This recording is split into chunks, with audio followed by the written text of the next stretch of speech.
السلام عليكم ورحمة الله وبركاته. الحمد لله رب العالمين. الصلاة والسلام على سيدنا أشرف المرسلين وعلى آله وصحبه أجمعين. கண்ணிமிகு அல்லாஹுவின் நல்லடியார்களே, யூசுப் அலைஹிஸ்ஸலாம் அவர்களின் வரலாறை நாம் தொடர்ந்து பார்த்து கொண்டிருக்கிறோம். அந்த வகையில் இன்றைக்கு நாம் யூசுப் அலைஹிஸ்ஸலாம் வரலாறின் 3வது பகுதியை நாம் பார்க்க இருக்கிறோம். நேற்றைய தினம் எதோடு முடித்தோம் என்றால், யூசுப் அலைஹிஸ்ஸலாம் அவர்கள் எகிப்து நகரின் நிதி அமைச்சர் வீட்டில் வேலைக்கார பையனாக இருக்கிறார். அவர் வாலிப வயதை அடைகிறார். அல்லாஹ் அவருக்கு 33 வயதில் நபி பட்டத்தை வழங்குகிறான். அவருக்கு அல்லாஹ் பேர் அழகை தருகிறான்.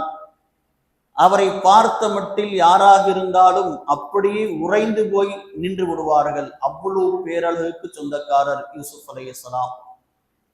அப்ப வீட்டிற்குள்ளே இருக்கிற அந்த பேர் அழகரை அந்த நிதி அமைச்சரின் மனைவி ஜலிஹா அவர்கள், ஜுலைஹா என்று நாம் சொல்கிறோம், அவர்கள் விருப்பம் கொள்கிறார்கள். விருப்பம் அன்பாக மாறுகிறது, காதலாக மாறுகிறது. ஒரு நேரத்தில் அவர்களை பலவந்தப்படுத்த நினைக்கிறார்கள். யாருமே இல்லாத நேரத்தில் வீட்டின் கதவுகளை எல்லாம் தாளிட்டு கொண்டு அவரை அழைக்கிறார்கள் ஜலிஹா அம்மையார். யூசுப் அலைஹிஸ்ஸலாம் மறுத்து ஓடுகிறார். பின் தொடர்ந்து துரத்தி கொண்டு சென்றார்கள் ஜலிஹா அம்மா. ஒரு நேரத்தில் யூசுஃபை பின்பக்கம் பிடித்ததில் அவருடைய சட்டை பின்பக்கமாக கிழிந்து போனது. கடைசியாக அந்த வீட்டின் கதவுக்கு அருகில் செல்கிற பொழுது கதவை திறந்தார் அந்த வீட்டின் எஜமானர். அந்த அமைச்சர் அசீஸ் கதவை திறக்கிறார். யூசுப் அலைஹிஸ்ஸலாம் முன்னாடி நிற்கிறார்கள். பின்பக்கம் சட்டை கிழிந்த நிலையில் நிற்கிறார்கள். சற்று தூரம் தள்ளி ஜலிஹா அம்மா நிற்கிறார்கள். இப்போ எஜமானர் கதவை திறக்கிறார். பார்த்ததும் எப்பொழுதும் பெண்கள், தவறு செய்தவர்கள், பெரிய இடத்தில் உள்ளவர்கள் என்ன செய்வார்கள், அப்படியே பழியை வேறொரின் பக்கம் திருப்பி போடுவார்கள். ஏனென்றால் அவரிடத்தில் அதிகாரம் இருக்கிறது, செல்வம் இருக்கிறது. அதனால் தன் தவறை மறைப்பதற்கு எளியவர்கள் மீது, பலகீனமான மக்கள் மீது பழியை தூக்கி போடுவார்கள். இது இயல்பான ஒன்று. அதே போல் அந்த ஜலிஹா அம்மா என்ன செய்தார்கள், தன் கணவரை பார்த்ததும் கேட்டார்கள், உங்கள் மனைவியிடம் தவறாக நடந்து கொண்டானே இந்த யூசுப், அநாகரிகமாக நடந்து கொண்டான் இந்த யூசுப், இவனுக்கு நீங்கள் என்ன தண்டனை கொடுக்க போகிறீர்கள்? இவரை சிறைக்கு அனுப்புங்கள் அல்லது கடுமையான தண்டனை கொடுங்கள் என்று அப்படியே பிளேட்டை மாத்தினாங்க. வீட்டுல தனியா இருக்கும் பொழுது என்னை அவரை பலந்தப்படுத்த பார்த்துட்டாரு, என்னிடம் அநாகரிகமாக நடந்து கொண்டார், அவரை நீங்கள் தண்டியுங்கள் கணவரே அப்படின்னு அப்படியே மாற்றி சொன்னாங்க. யார்? ஜலிஹா அம்மையார். திருமறையில் அல்லாஹ் அழகாக பதிவு செய்கிறான். தன் கணவரை பார்த்ததும் சொன்னார்கள், மா ஜஸாவு மன் அராத பி அஹ்லிக சூஅன் இல்லா அய்யுஸ்ஜன அவ் அஸாபுன் அலீம். உங்கள் மனைவிடம் தவறாக நடந்து கொண்டானே இந்த யூசுப்பிற்கு சிறை தண்டனை அல்லது கடுமையான வேதனை தவிர வேறு என்ன கூலியை நீங்கள் தரப்போகிறீர்கள் கணவரே என்று அப்படியே பிளேட்டை மாத்தினான். என்ற தப்பா நடந்துகிட்டாரு ஜலிஹா, யூசுப் தவறாக நன்னிடம் நடந்து கொண்டார் என்று ஜலிஹா அம்மா சொல்ல ஆரம்பிச்சுட்டாங்க. விசாரிக்கிறார் எஜமானர், அமைச்சர் விசாரிக்கிறார், என்ன நடந்தது? யூசுஃபே, உன்னை நம்பித்தானே வீட்டில் நான் விட்டேன், இப்படி துரோகம் செய்து விட்டாய் என்று நினைக்கிறார்கள். யூசுப் அலைஹிஸ்ஸலாமிடம் கத்த ஆரம்பிக்கிறார்கள். யார்? எஜமானர். யூசுப் அலைஹிஸ்ஸலாம் சொல்கிறார்கள், காலஹிய ராவதத்தினி அந்நப்சி, நான் எந்த தவறும் செய்யவில்லை, உங்கள் மனைவி என் எஜமானி அம்மா தான் என்னிடம் தவறாக நடந்து கொண்டார்கள், நான் எந்த ஒரு தவறும் செய்யவில்லை என்று யூசுப் அலைஹிஸ்ஸலாம் மன்றாடுகிறார்கள். இவங்க அவங்கள சொல்றாங்க, ஜலிஹா அம்மையார். யூசுப் அலைஹிஸ்ஸலாம் அவங்கள சொல்றாங்க. இவர் புரியாமல் நிற்கிறார். அசீஸ் அமைச்சர் புரியாமல் நிற்கிறார், என்ன பண்றதுன்னு தெரியலையே. ஆனால் என்னதான் இருந்தாலும் மனைவி பட்சத்தை நம்ப முடியும். உடனே என்ன செய்கிறார்? வாளை உருவுகிறார் அசீஸ் அமைச்சர். யூசுஃபை, நீதான் தவறு செய்து விட்டாய், உன்னை நம்பி நான் உனக்கு எவ்வளவு பெரிய அந்தஸ்தை கொடுத்து வீட்டில் சேர்த்தால் என் மனைவிடமே நீ கைவிப்பாயா? கடுமையாக கோபம் கொள்ளி வெட்ட போகிறார் யூசுப் அலைஹிஸ்ஸலாத்தை. யூசுப் அலைஹிஸ்ஸலாம் சொன்னார்கள், எஜமானரே, நான் எந்த தவறும் செய்யவில்லை. வேண்டுமென்றால் இதோ தொட்டிலில் கிடக்கிறது ஒரு குழந்தை, அந்த குழந்தையிடம் வேண்டுமானால் கேட்டு பாருங்கள், என் மீது எந்த தவறும் இல்லை. அது அத்தனையும் பார்த்தது, அது சொல்லும் சாட்சி என்று சொன்னார்கள் யூசுப் அலைஹிஸ்ஸலாம். அல்லாஹ் திருமறையில் பதிவு செய்கிறான், அங்கிருந்த ஒருவர் சாட்சி சொன்னார். யார் தெரியுமா? அண்ணல் ஸல்லல்லாஹு அலைஹி வஸல்லம் அவர்கள் சொன்னார்கள், அந்த குழந்தை 6 மாத குழந்தை தொட்டில் கிடந்த வீட்டுல ஜுலைஹாமா துரத்தும் போது, யூசுப் அலைஹிஸ்ஸலாத்தை துரத்தும் போது அங்க வீட்டுல ஒரு தொட்டில கிடந்த ஒரு குழந்தை, 6 மாத குழந்தை. 6 மாத குழந்தை பேசுமா? எங்க பேசி இருக்கு? நாயகம் ஸல்லல்லாஹு அலைஹி வஸல்லம் அவர்கள் சொன்னார்கள், உலகத்திலேயே குழந்தையாக இருக்கிற பொழுது பேசிய நபர்கள் 4 நபர்கள். ஒன்று ஈசா அலைஹிஸ்ஸலாம், திருமறை அல்லாஹ் சொல்கிறான், தொட்டில கை குழந்தையா இருக்கும்போது ஈசா அலைஹிஸ்ஸலாம் பேசினாங்க. அடுத்து 2வது ஒருவர் ஃபிரௌனுடைய மகளுக்கு தலைவாரி விடுகிற பெண்ணின் குழந்தை என்றார்கள் சொல்லலாம். அதோடைய வரலாறுலாம் போகும், அது அந்த பக்கம் நம்ம போக வேணாம். 3வது ஜுரைஜ் என்கிற இறைநேசர், அவருடைய பிள்ளை என்று அவதூறு சொல்லப்பட்ட குழந்தை, சின்ன குழந்தையிலே பேசுச்சு. 4வது ஒரு குழந்தை யூசுப் அலைஹிஸ்ஸலாத்திற்கு சாட்சி சொன்னது. அந்த குழந்தைகிட்ட போய் கேளுங்க அப்படின்னு யூசுப் அலைஹிஸ்ஸலாம் சொன்னோன்னே எஜமானர் அசீஸ் கேட்டார், யூசுஃபே, உம்மிதான் தப்பு இருக்கு. என்னைக்காவது குழந்தை பேசியிருக்கா? உன்னை வெட்ட போறேன்னு வெட்ட வந்தார். யூசுப் அலைஹிஸ்ஸலாம் சொன்னார்கள், நீ வெட்டாதீர்கள், நேரா அந்த குழந்தையிடம் கேளுங்கள், அந்த குழந்தை சாட்சி சொல்லும்.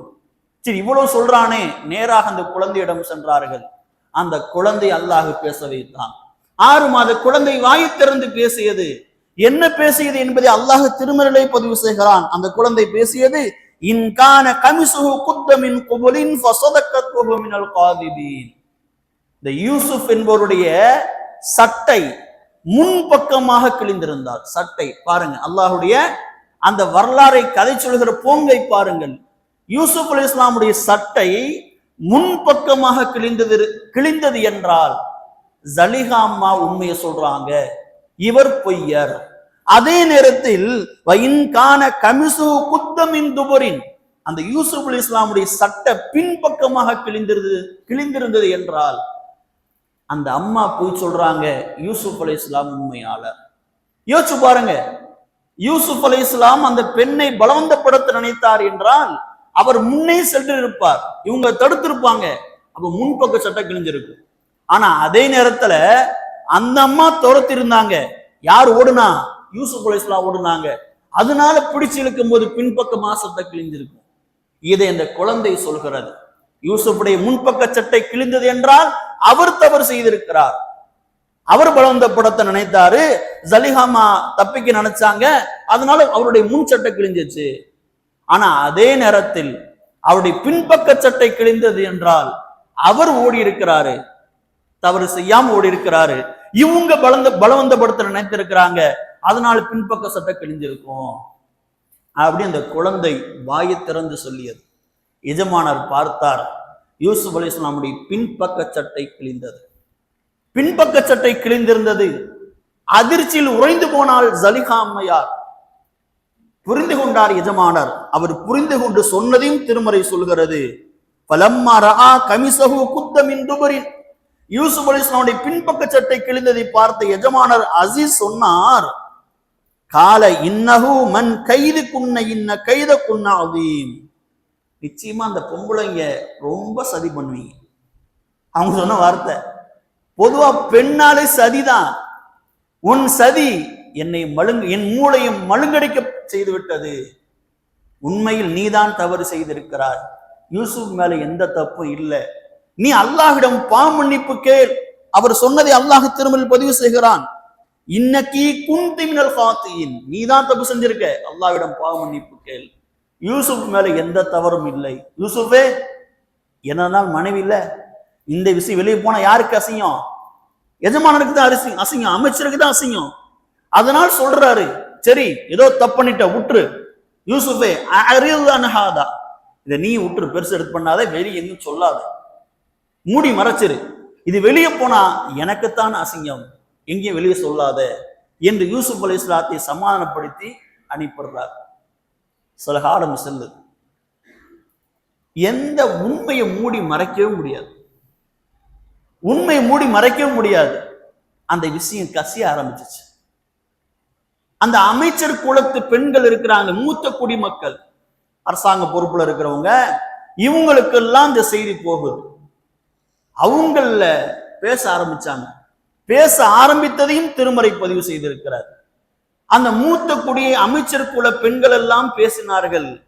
இந்த அமைச்சருடைய மனைவி தான் வேலைக்கார பையன்கிட்ட தப்பா நடந்துக்கிட்டாங்க, போய் போய் வேலைக்கார பையன்ட்டு அப்படி நடந்துக்கிறது, ஏன் இப்படி ஜலிஹாமா இப்படி பண்ணிட்டாங்க அப்படின்னு பேச ஆரம்பித்தார்கள். இந்த செய்தி யாருக்கு கேட்டுச்சு? யாருக்கு இது வந்துச்சு? ஜலிஹாமையாருக்கு வந்துச்சு. இப்படி இப்படி நம்மளை பத்தி பேசுறாங்களே, இப்படி நம்மளை பத்தி தப்ப தப்பா பேச ஆரம்பிச்சுட்டாங்களே, செய்தி இன்னும் பரவிரும், அப்ப இந்த பெண்களுக்கு உண்மையை புரிய வைக்கணும் அப்படின்னு நினைச்சு அந்த பெண்களுக்கெல்லாம் இந்த ஜலிஹாமையார் ஒரு விருந்து ஏற்பாடு பண்ணியிருக்கேன், எல்லாரும் வாங்கன்னு அழைச்சாங்க. யாரெல்லாம் இந்த வதந்தி உண்மைதான், இது யாரெல்லாம் பேசுனாங்களோ அவங்களெல்லாம் விருந்துக்கு அழைச்சாங்க. ஜலிஹாமையார் விருந்துக்கு அழைச்சு எல்லாருக்கும் விருந்து பரிமாறினாங்க. எல்லாம் நல்லா சாப்பிட்டாங்க. சாப்பிட்டு முடிச்சுட்டு எல்லாரும் கையிலையும் ஒரு பழத்தை கொடுத்தாங்க. அல்லாஹ் திருமறையில அதை பதிவு செய்திருக்கிறான். ஒரு பழத்தை கொடுத்தாங்க. பழத்தை கொடுத்து இந்த பழத்தை அறுத்து சாப்பிடுங்க அப்படின்னு சொல்றாங்க. அந்த பழம் சில பேர் ஆரஞ்சு பழம் என்கிறார்கள், சிலர் எலுமிச்சைன்றாங்க. எலுமிச்சை யாரும் சாப்பிட மாட்டாங்க, நம்ம ஜூஸ் போட்டோம்னா குடிப்போமே தவிர அதை யாரும் என்ன செய்யல, சாப்பிட்றது இல்லை. அது ஆரஞ்சு பழம் என்று வைத்துக் கொள்வோம். ஆரஞ்சு பழத்தை அறுக்கிறாங்க. அப்படி அறுக்கிற நேரத்துல லைட்டா அறுக்க ஆரம்பிக்கிறாங்க, பழம் அறுபடுது. அந்த நேரத்தில் ஜலிஹாமையார் சொல்றாங்க, யூசுஃபே, இந்த பெண்கள்லாம் உட்கார்ந்து பழத்தை அறுக்க போறாங்க, இந்த நேரத்தை நீ அவங்க முன்னாடி போ, அவங்க முன்னாடி நடந்து போ. எல்லாரும் அறுத்து கொஞ்சம் அறுபட்டு போகும்போது யாரு கிராஸ் ஆகிறா? யூசுப் அலைஹிஸ்ஸலாம் அந்த பெண்களுக்கு முன்னாடி கிராஸ் ஆறாங்க. உடனே யாருன்னு பார்த்தாங்க எல்லா பெண்களும். அல்லாஹ் திருமறையிலே பதிவு செய்கிறான், அப்படி உறைந்து போய்விட்டார்கள். பேரழகை பார்த்ததும் உறைந்து போய்விட்டார்கள், ஸ்டன் ஆயிட்டாங்க. அப்படியே இங்கிட்ட அறுக்கிறாங்க, எதை? பழத்தை அறுக்கிறாங்க. அறுக்கிறேன்னு தெரியல, எதை பார்த்துட்டு இருக்கிறாங்க? யூசுப் அலைஹிஸ்ஸலாத்தை. அதை அவர்களை பார்த்து கொண்டே அறுக்கிறாங்க. அந்த பார்த்த விதத்தை அல்லாஹ் திருமறையிலே பதிவு செய்கிறான். அவர்கள் பார்த்து சொன்னார்கள், எல்லா மக்களும், அந்த பெண்கள் எல்லாம் அவரை பார்த்து விட்டு அக்பர்னஹு, அதிர்ச்சி ஆயிட்டான், அதிசயித்து போயிட்டாங்க. இப்படி ஒரு பேரழகா, மகாதா பஷரா, இவர் மனுஷன்தானா, பேரழகா இருக்கிறாரே அப்படி எல்லாரும் வாயை பொழந்துக்கிட்டு இங்க பழத்தை அறுக்க ஆரம்பிச்சாங்க. இந்த பழம் அறுபடுது. அந்த பழத்தினுடைய கடைசி முடிவு அதையும் அறுத்துறாங்க. அடுத்து என்ன இருக்கு? கையும் அறுக்க ஆரம்பிச்சிடறாங்க. அறுத்தால் ரத்தம் ஓடுது, அந்த வலி தெரியல. ஏனால் இவர்கள் யாரை பார்த்து உறைந்து போய்விட்டார்கள்? யூசுப் அலைஹிஸ்ஸலாமுடைய பேரழகை பார்த்து அந்த பெண்கள் உறைந்து போய்விட்டார்கள். எல்லாம் பழத்தை அறுத்து முடிச்சு கையை அறுத்த, கையிலிருந்து ரத்தம் ஓடுது.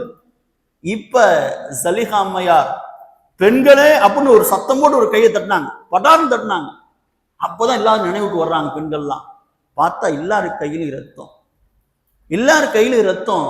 இப்ப சொன்னார்கள் ஜலிஹாமையார், சொன்னார்கள், இந்த ஒரு சமயம் ஒரு தடவை யூசுப் அலைஹிஸ்ஸலாமை பார்த்ததுக்கே உங்க கையை நீங்க அறுத்துக்கிட்டீங்களே, அழகுல உறைஞ்சு போய் உங்களை மறந்து உங்க கையை அறுத்துக்கிட்டீங்களே, அவர் கூடவே இருக்கிறன்னா, அவர் பேரழகை பார்த்து ஏதோ தப்பு பண்ணிட்டேன், தப்பு பண்ண முனைந்து விட்டேன், முயற்சி செய்தேன், அதை போய் இப்படி நீங்க பேசிக்கிட்டு இருக்கீங்க, என்ன போயா நீங்க தப்பா சொல்றீங்க, பாருங்க உங்க லட்சணம் இதுதான் அப்படின்னு அந்த பெண்களை பார்த்து சொன்னார்கள்.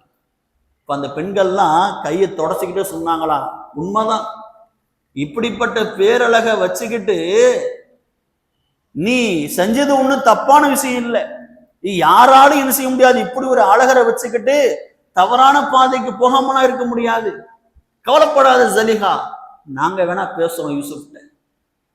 பெண்கள் இப்படிதான் பாவத்துக்கு ஒரு பாவத்தை செய்ய அப்படி சூழ்ந்துக்குவாங்க, டீம் ஆயிடுவாங்க, ஒரு டீம் ஆகி ஒரு பாவத்தை செய்ய நினைக்கிறாங்க. எல்லாம் சேர்ந்து போய் சொன்னாங்க யூசுப் அலைஹிஸ்ஸலாத்திட்ட, யூசுஃபே உன்னுடைய தலைவிக்கு கட்டுப்படுப்பா, உன் எஜமானி ஒரு எஜமானி அம்மா கட்டுப்படு, உன் மேல அவ்வளவு விருப்பம் வச்சிருக்கிறாங்க, அன்பு வச்சிருக்கிறாங்க, ஏதோ அவங்க கூப்பிடுறாங்க, நீ போ, ஏன் இப்படி பண்ற, உன் எஜமானிக்கு கட்டுப்படாம இருக்கிற, அவங்க என்ன கேட்கறாங்களோ கொடுத்துரு அப்படின்னு போய் பாவத்துக்கு இவங்க போய் சப்போர்ட்டா நின்று பேசினாங்களாம் அந்த பெண்கள் எல்லாம். அப்பத்தான் சொன்னார்கள் யூசுப் அலைஹிஸ்ஸலாம், கால ரப்பிஸ் ஜுனு அஹப்பு இலே மிம்மா யுதூனனி இலே, யா அல்லாஹ் இந்த கூட்டம் என்னை எதன் பக்கம் அழைக்கிறதோ அதை விட எனக்கு சிறைச்சாலையே மேலானது.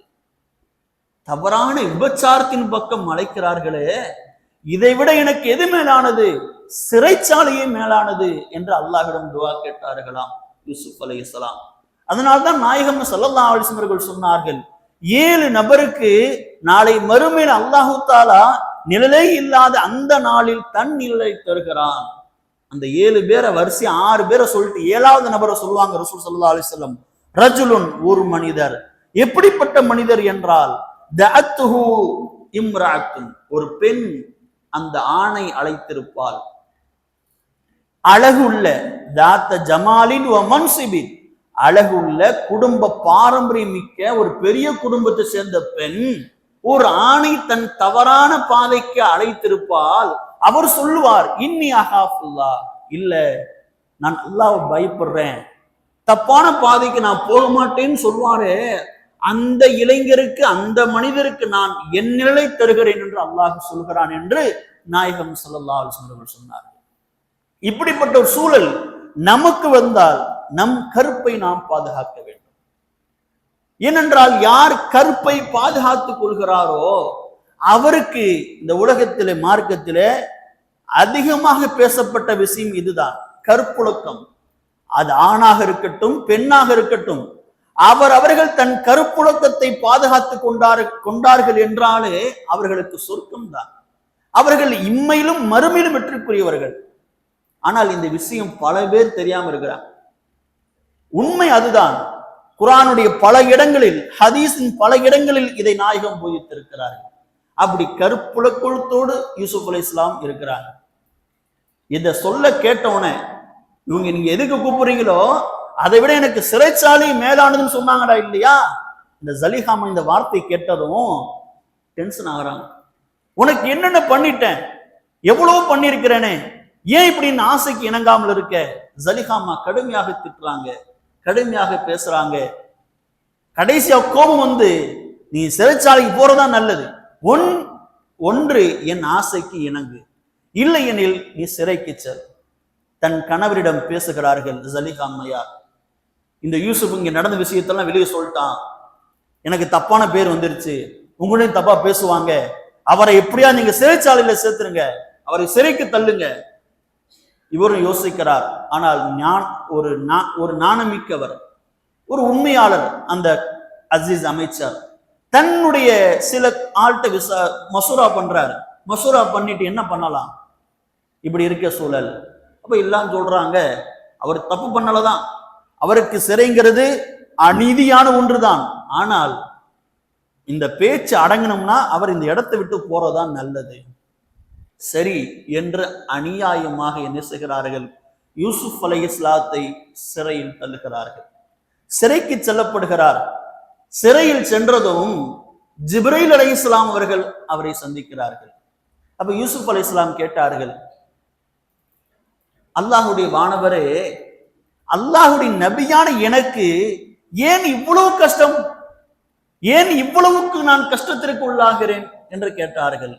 ஜிப்ரீல் அலைஹிஸ்ஸலாம் சொன்னார்களா, அல்லாஹ் உனக்கு இந்த சிறைச்சாலையை கொடுக்கல, நீதான் கேட்டு வாங்கி கொண்டாய். அந்த பெண் உன்னை அழைத்தார்கள், ஜலிஹாவுடைய ஆசைக்கு இணங்கு என்று அந்த பெண் கூட்டம் சொன்னது, நீ என்ன செய்திருக்கலாம்? யா அல்லாஹ், உண்மையை இங்கே வெளிப்படுத்து, நான் உண்மையாளன், இந்த உலகத்திற்கு அறிமுகப்படுத்து என்று சொல்லியிருந்தால் அல்லாஹ் என்னவராலும் செய்திருப்பான். நீதானே கேட்டாய். இந்த பெண்களுடைய இதுக்கு போறதுக்கு விட எனக்கு சிறைச்சாலை மேலானது நீதானே கேட்ட, அதனாலதான் அல்லாஹ் உனக்கு சிறைச்சாலை கொடுத்தான். இப்ப ரசூல் ஸல்லல்லாஹு அலைஹி வஸல்லம் நமக்கு சொல்றாங்க, வாழ்கிற காலத்துல ஏதோ ஒரு நினைப்புல ஒரு விதமான கஷ்டமான நேரத்துல அடுத்து போய் நாம் என்ன செய்யக்கூடாது, நம்மளை நாமளே கஷ்டப்படுத்திக்கிற மாதிரி துவாவை அல்லாட்ட செஞ்சிடக்கூடாது. அல்லாட்ட நம்மளை கஷ்டப்படுத்துற மாதிரி துவா செஞ்சிடக்கூடாது. யாரெல்லாம் எனக்கு சீக்கிரம் மரணத்தை கொடுத்துரு அப்படின்றதோ, அல்லது நோயாளியாக இருக்கும் பொழுது நோயுடைய கஷ்டம் தாங்க முடியல, எனக்கு ஏதாவது பண்ணிரு அப்படின்னு துவா கேட்கறது, இப்படி துவாவை நம்ம அல்லாஹிடம் கேட்கவே கூடாது. அல்லாஹிடம் மன்றாடுகிற பொழுது அல்லாஹுடைய ரஹமத்தையும் பரக்கத்தையும் அவனுடைய வளமான வாழ்க்கையை நமக்கு கேட்கணுமே தவிர நமக்கு கஷ்டத்தை ஏற்படுத்திக்கிற மாதிரி எந்த துவாவும் செஞ்சிடக்கூடாது. சரி, யூசுப் அலைஹிஸ்ஸலாம் புரிந்து கொண்டார்கள். புரிந்து கொண்டு நானே எனக்கு நான் என்ன செய்து விட்டேன், இப்படி ஒரு நிலைக்கு நானே காரணமாகிவிட்டேன். இப்போ யூசுப் அலைஹிஸ்ஸலாத்திற்கு ஜலிஹா அம்மையார் யாரு, எஜமானி அம்மையார், அவங்கள கஷ்டப்படுத்தணும் அப்படிங்கிறதுக்காக என்ன செய்யறாங்க, பல்வேறு வேலையை பண்றாங்க. சிறையில் இருக்கிறவர் சிறையில கஷ்டத்தை ஏற்படுத்துறாங்க. என்ன கஷ்டம்? அவருக்கு கசையடி கொடுக்கப்படுகிறது. கசையடி கொடுப்பதற்கு முன்பதாக ஜெயில ஒரு சட்டை போட்டிருப்பாங்க. இந்த சட்டை எத்தனை இடத்துல வருதுன்னு பாருங்க. இந்த சட்டை போட்டிருப்பாங்களா இல்லையா, ஒரு ஜெயிலுக்கான ஒரு சட்டை. ஆனா இவங்களுக்கும் பிரத்யேகமா ஜலிஹாமா ஒரு சட்டை செஞ்சாங்க. கம்பளியால ஒரு சட்டை செஞ்சு அந்த கம்பளியான சட்டைக்குள்ள குத்துற மாதிரி அவங்கள நோவினைப்படுத்துற மாதிரி முள்ளு ஆணி இதெல்லாம் வச்சு ஒரு சட்டை தைத்து இதை யூசுஃபுக்கு போடுங்க. அப்பயே அந்த யூசுஃபுக்கு நோவினைப்பட்டு அவன் கஷ்டப்பட்டு என்ன ஆசைக்கு இணங்கிடணும். அப்படிப்பட்ட சட்டை கொண்டு வரப்படுகிறது. கொண்டு வரப்பட்டு யூசுப் அலைஹிஸ்ஸலாத்திற்கு அணிவிக்கப்பட்டு அவர்களுக்கு கஷ்டம் கொடுக்கப்படுகிறது. இப்படி அவர்கள் தன்னுடைய சிறையிலே கஷ்டத்தை அனுபவிக்கிறார்கள். கஷ்டத்தை அனுபவிக்கிற நேரத்திலும் அவர்கள் அந்த சிறைச்சாலையில என்ன செய்கிறார்கள், அங்கு உள்ள சிறை கைதிகளுக்கு இஸ்லாத்தை எடுத்து சொல்கிறார்கள். அல்லாஹ் ஒருவன் தான், பல கடவுள்கள் சிறந்ததா, இறைவன் ஒருவன் என்பது சிறந்ததா என்று யோசித்து பாருங்கள் என்று தாவா பற்றி பேச ஆரம்பிக்கிறார்கள். நிறைய நாட்கள் என்ன செய்கிறார்கள், தாவா செய்கிறார்கள். இந்த யூசுப் அலைஹிஸ்ஸலாமுடைய வாழ்க்கையை பாருங்களேன், எவ்வளவு ஏற்றம் இறக்கம் என்று பாருங்கள். சின்ன குழந்தையா பிறக்கும் போது அழகா இருந்தாங்க. யாக்கூப் அலைஹிஸ்ஸலாம் அம்மா எல்லாரும் பாராட்டி சந்தோஷமா வளர்த்தாங்க, சந்தோஷமா இருந்தாரு. கொஞ்ச நாள்ல அவரை தூக்கி சகோதரர் கிணத்துல போட்டாங்க, காசுக்கு அடிமையா வித்தாங்க. அவர் ஒரு அரண்மனைக்கு சென்று அங்கு ஒரு நல்ல வாழ்க்கை வாழ்ந்தாரு. வாலிப வயதை அடைகிற பொழுது அவர் மேலுக்கு இப்படி ஒரு கஷ்டத்தை கொடுத்து அவரை சிறைக்கு அனுப்புறாங்க. எவ்வளவு ஏத்த இறக்கும் பாருங்க ஒரு நபியுடைய வாழ்க்கை. ஒரு நபிக்கு அப்படிப்பட்ட வாழ்க்கைனா நம்ம வாழ்க்கைய வச்சு பாருங்க. எல்லா நேரத்திலும் எனக்கு வெற்றி தான் கிடைக்கணும், நான் நல்லா சந்தோஷமாவே வாழணும்னு நினைச்சோம்னா நம் வாழ்க்கை எப்படி ஆகும்? நம் வாழ்க்கையிலும் ஏற்றம் இறக்கம் இருக்கத்தான் செய்யும். கொஞ்சம் நல்லா இருந்தோம்னா அடுத்து ஒரு கஷ்டத்தை எல்லாம் தருவான், ஒரு சோதனையை தருவான். அடுத்து அந்த கஷ்டம் நீங்களா? ஒரு நபியுடைய வாழ்க்கை அப்படித்தான் இருக்கிறது, ஏற்றம் இறக்கமாக. இப்ப நம் வாழ்க்கை அப்படித்தான் இருக்கு. இப்ப சிறையில் இருக்கிற யூசுப் அலைஹிஸ்ஸலாத்திற்கு அடுத்து அல்லாஹுடைய வாழ்க்கையை எப்படி ஏற்றத்திற்கு கொண்டு செல்கிறார், அவர்களுடைய மீதி வாழ்க்கை எப்படி அமைகிறது என்று இன்ஷா அல்லாஹ் நாளை தினம் பார்ப்போம். வரலாறு அறிகிற நாம் அதை நம் சமுதாய மக்களுக்கு கடத்தாட்டுகிற மக்களாக உங்களையும் என்னையும் அல்லாஹ் ஆக்குவானாக. ஆமீன்.